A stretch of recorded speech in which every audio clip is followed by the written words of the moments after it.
how did that person that we looked at we automatically put in our mind, that person's on top of the spiritual ladder rung?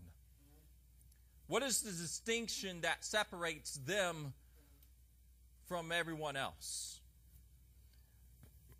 2 weeks ago, I covered the loss account for salvation there in verses, 4 through 6, 7. Everything that we do in the flesh, all the religious rituals, all of our ceremonies are on the lost account, because none of it can give us salvation. In verse 4, it says religious ceremonies cannot earn you salvation. A member of, just going down that list there, a member of a certain tribe, a member of the chosen race, a right standing, a rake, a tradition. None of that earns favor with God. Blameless zeal, morality does not give you righteousness in God. And then Paul goes on down and uses the strong word rubbish, skubala, and it means dung, excrement, waste is what it means, that which is thrown away. There's a tendency among Christians and people that think that they are more spiritual than others. They're on the high pedestal of the spiritual level. We're higher than most. They gauge what they do according to what others do. So, if we count ourselves on a higher spiritual level than most, then in our prideful way, we make sure that others see how far up, how high spiritually we are. So what are the things that really matter? What are those traits that we need to have to be a spiritual giant? Is there anything that we can do to get us there? Is there anything that we can change in our character to become a spiritual giant? As I said 2 weeks ago, we started looking at 2 accounts for true Christianity every Christian needs to know. The first account was the loss account. In that column is first lined up as gains. Paul had all these religious credentials. He has a resume of an impeccable list of religious duties and he moved them from the loss account, or from the gain account, over to the loss account when he knew Christ. When he knows Christ, it became loss. And today we'll see that second account for true Christianity. And here's the purpose. Once again, it is only Christ and Christ alone that gives you merit to enter heaven. It should drive us not to elevate ourselves based upon our human accomplishments.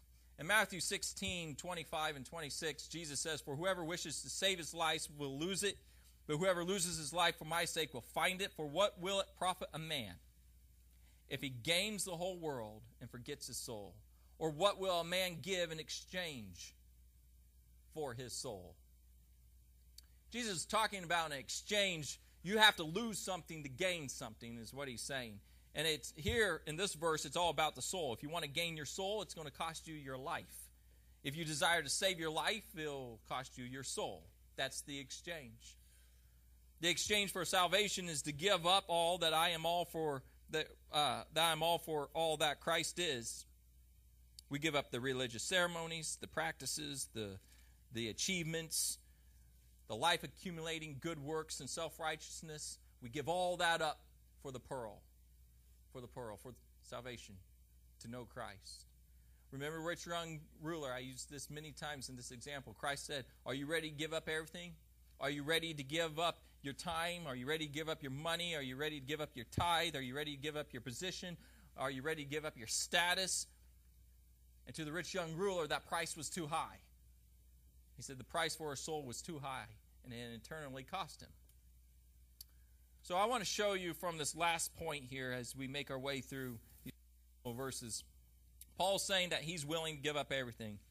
Verses 4 through 7, he's like, "I'm willing to put it all behind me and count it as lost so that I may gain Christ. I give up my life to gain my soul," is what he's saying. But there's something else here that I want to point out to you, and I believe this is very, very important. In Acts chapter 9, you actually see the conversion of Paul. Luke writes the book of Acts, and he gives an account of what happened. And we all know the story. His name was Saul, and he was traveling on. He was a persecutor of the Christians because he thought the Christians were blasphemers. Paul had so upheld the law. He was such a religious zealot. He was Pharisee. He was at the highest ranking of the religious lot. And he thought he was doing it all for the good. And then he was going on this road to Damascus, and the bright light and God came from heaven, and Paul had a conversion, didn't he? But think about this story for a minute. Think about this story for a second, okay? If we went through Acts 9 together, if we opened it up and read through Acts 9, we saw what was recorded. Paul had a conversion moment there on the road. Paul is confronted with Christ to get rid of everything to gain Christ.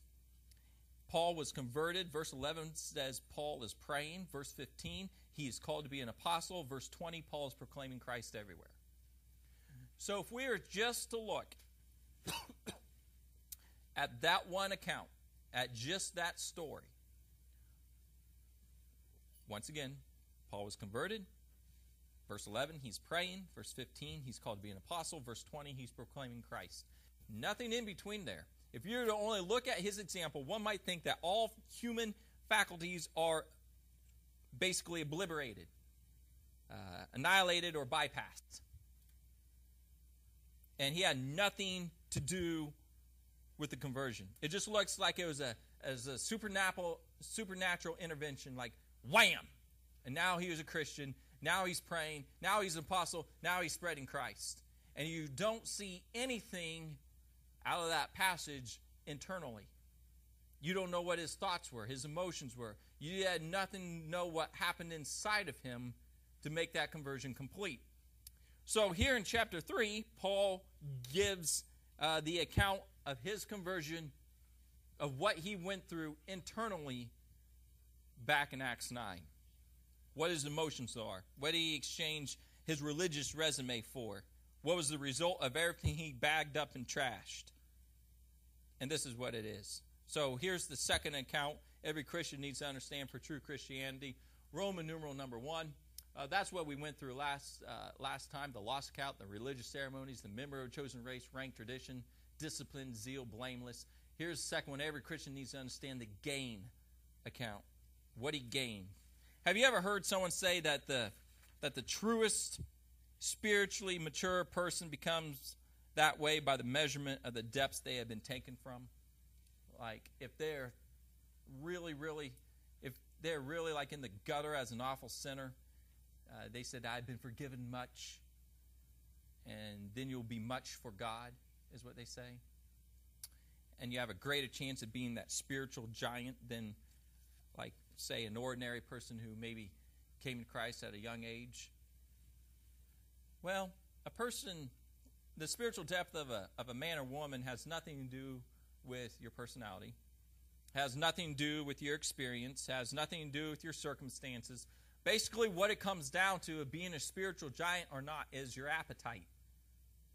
Is your appetite.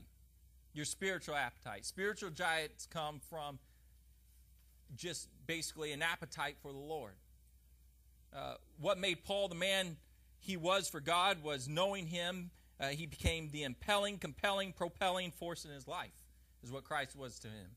His appetite for Christ. And this is kind of a look at it. So there are actually 3 ways here. There's probably 2 more that I'm missing in this, but 3 definite ones that I can pull out for the sake of time. There are 3 ways to have this appetite for Christ. 3 things in that gain column that Paul said, I'm giving up everything, I'm giving up my life for these 3 things. And here they are. Letter A, to know him. To know him. Salvation starts here, knowing Christ. And if you looked at verse 10 of chapter 3, it says that I may know him and the power of his resurrection. Now, that word there, the Greek word for know, is gnosko. It means to experimental knowledge is what it is. It's not an intellectual knowledge, but it's knowledge that comes from knowing him personally or by a personal involvement. You're experiencing him. And that is basic Christianity, is what that is. John 10:27 says this, my sheep hear my voice, and I know them. on a personal level, experiencing them, and they follow me. In John 17:3 it says, this is eternal life, that they may know you, the only true God. Salvation is knowing Christ. It's not just knowing him intellectually, it's knowing him experientially. F.B. Meyer writes this, and I love it. It's kind of a lengthy quote, but this is really, really, really cool. We may know him personally, intimately, face to face. Christ does not live back in the centuries nor amid the clouds of heaven. He is near us, with us, compassing our path and are lying down and acquainted with our ways. But we cannot know him in this mortal life except through the illumination and teaching of the Holy Spirit. And we can surely know Christ not as a stranger who turns in to visit for the night or as the exalted King of men. There must be an inner knowledge as those whom he counts his own familiar friends, whom he trusts with his secrets, who eat with him of his own bread.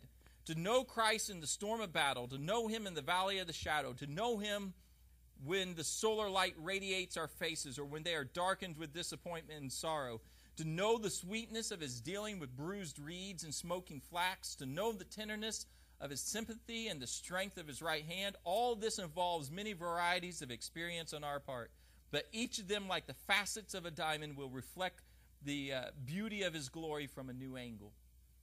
End quote. That's to know Christ. Salvation begins with the knowledge of Christ, for which Paul says, I'll exchange everything for that privilege to know him personally, on a basis not just on knowledge. That's knowing Christ. It is that intricately intertwined, intimate bond. We want to know Christ. That deep, deep knowledge. Everything else is rubbish, except that love relationship with the living Christ. That's what he's getting at. You can pull out a lot of application to that. How do we really know Christ? How do you really know him? How do you really experience him? We know him by daily crucifying our desires. We have to mentally say no to the pride of elevating ourselves and trying to just be ahead, one notch higher than someone else. But we need to hurry on. Here's the second point in the gain column. Not only to know him, but to experience his power. To experience his power. Verse 10 says, I may know him. By the way, to know him is an ongoing action. It's a verb that shows a continual action. A longing to know him more and more and more every day is what it's implying. To experience him every day and the power of his resurrection. Paul is saying, I'm giving up everything to know his power. To know his power. So what does Paul mean? Paul knows that there's no power in the flesh. There's no power and victory in the flesh. He cannot overcome any sin in the flesh. For real spiritual service, for a true authentic worship witness, through only God displaying his strength and action through us, Paul cannot do anything in the flesh. So Paul wants his power. So,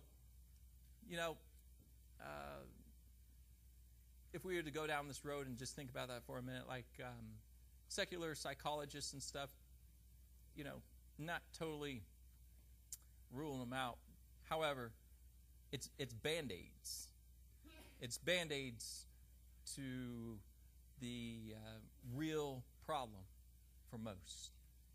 Putting Band-Aids on flesh is putting fleshly Band-Aids on flesh, is what it is. It's good what Paul says here. He wants his power. But look at what else he says there in that verse. And this is really, really cool. Paul says, I want the power of his resurrection. Now, we need to understand, why does he ask for the power of his resurrection? Because there's no greater power than the power that was displayed at his resurrection. It's the utmost power. No one else has ever raised themselves from the dead. The power over the human realm, the power of the dynamic realm, death could not hold Christ down. And Paul's saying the same power that raised him from the dead, that's the same power I want to tap. You guys know that new song that's out by Jeremy Camp? Same Power. I believe is the title of it. I'm not going to sing it for you. I've done enough singing today.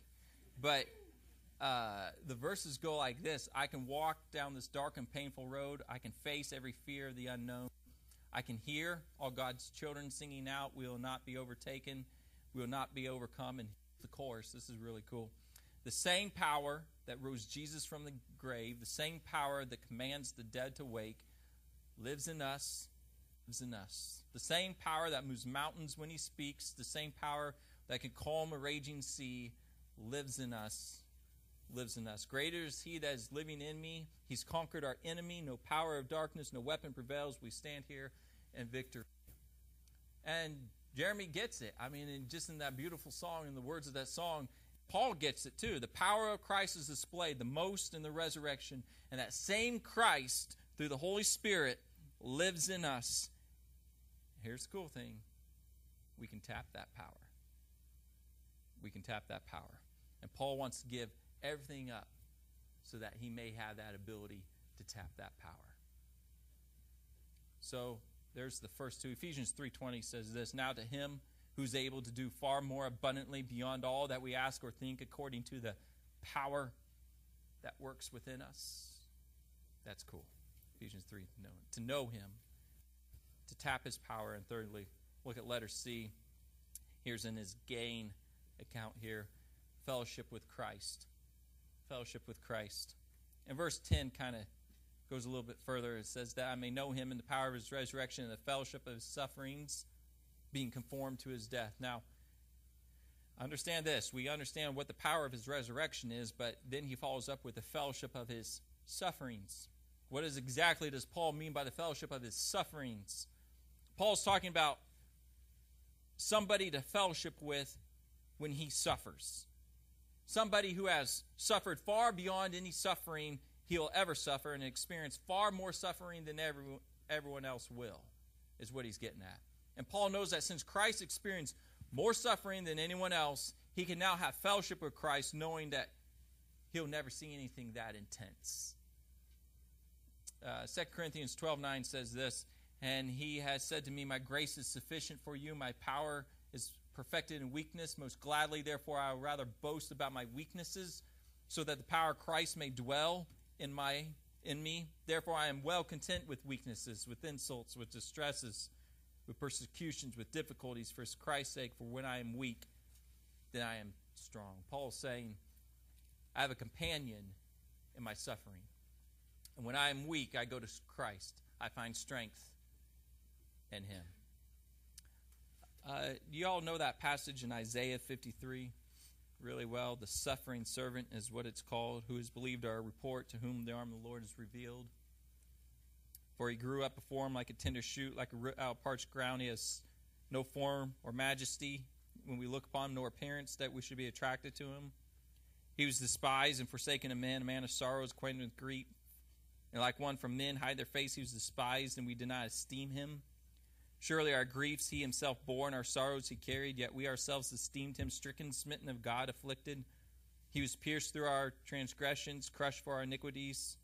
Chastisement of our well-being fell upon him. By his scourging we are healed. The suffering servant and the rest of that chapter there. That's how Christ suffered. We'll never experience what he suffered on the cross, both physically and all the sins of the world. A famous evangelist once told of this following incident where he had a friend who, at the time of a business recession, lost his job. He had quite a sizable fortune.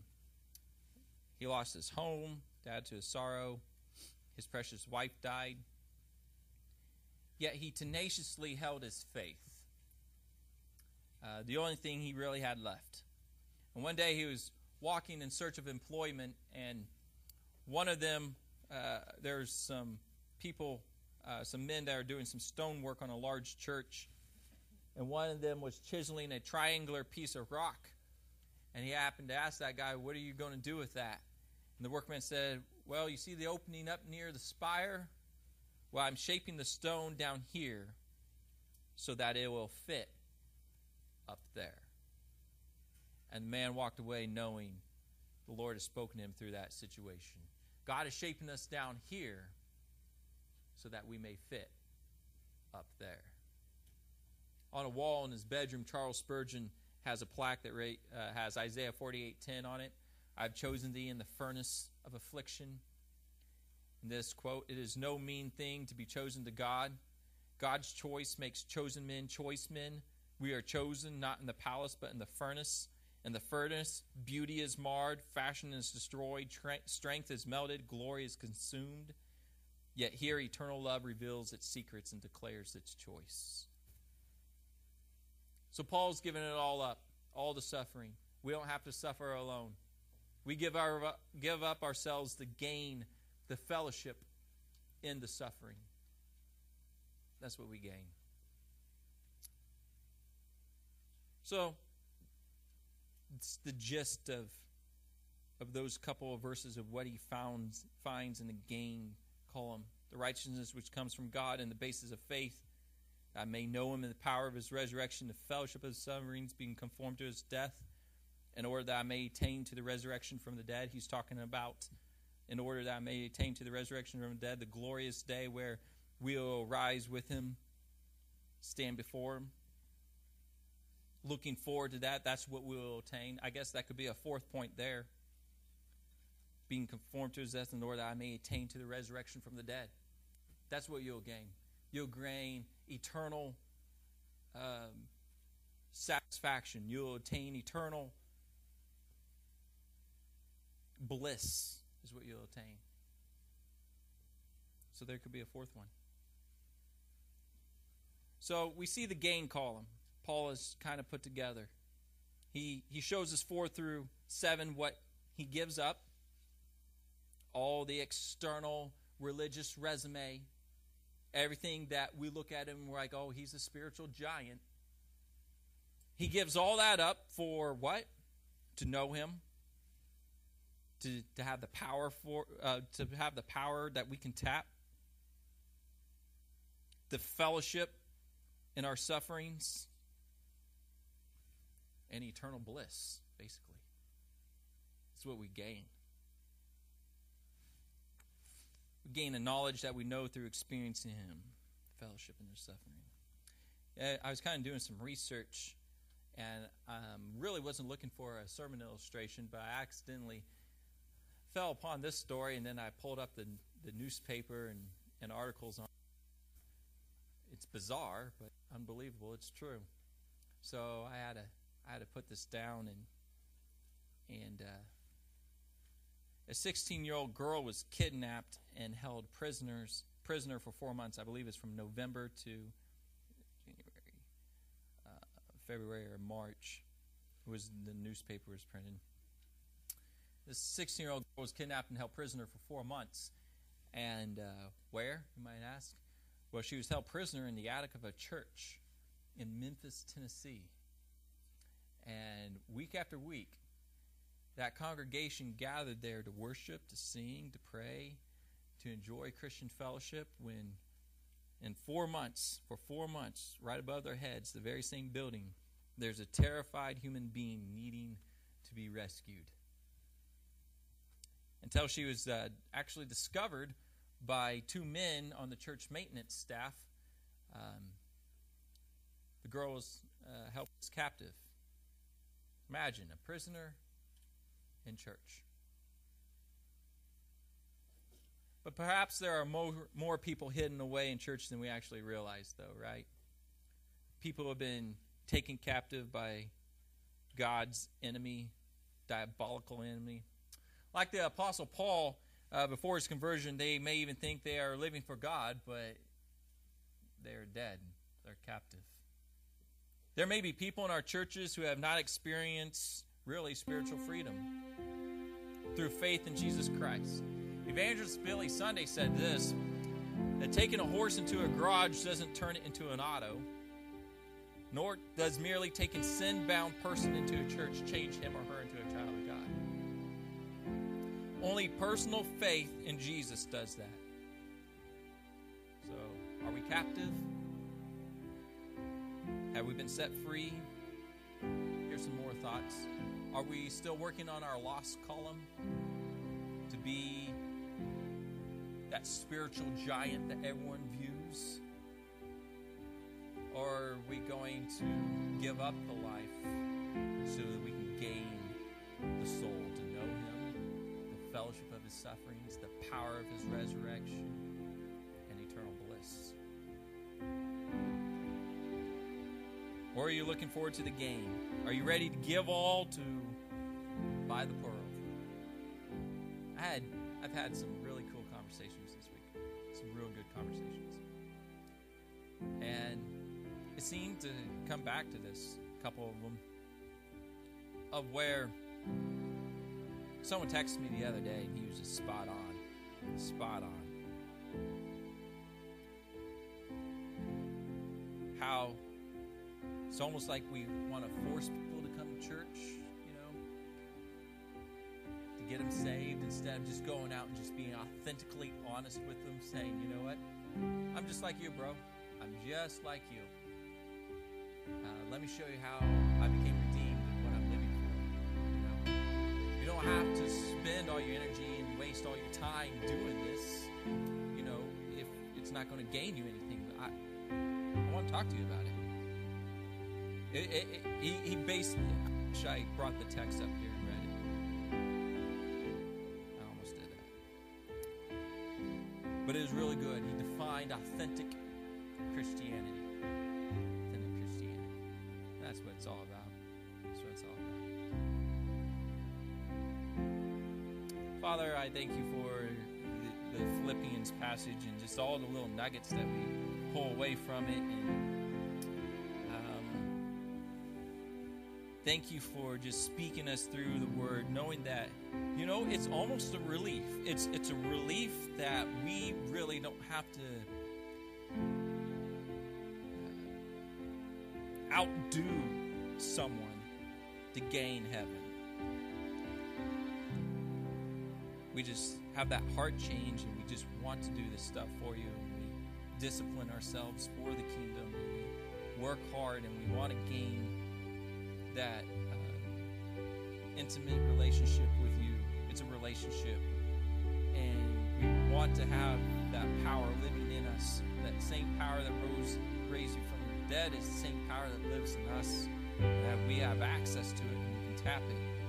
We know that when we go through the hard times, through the suffering times, that we can have fellowship with you because you have experienced that plus more than we will ever endure or experience. One day we'll see you in the power of your resurrection. We'll see you one day. Thank you, Father, for what you've done for us. Forgive us where we have fallen short of your glory so much, where we have fallen down, but you just lift us back to our knees and help us along.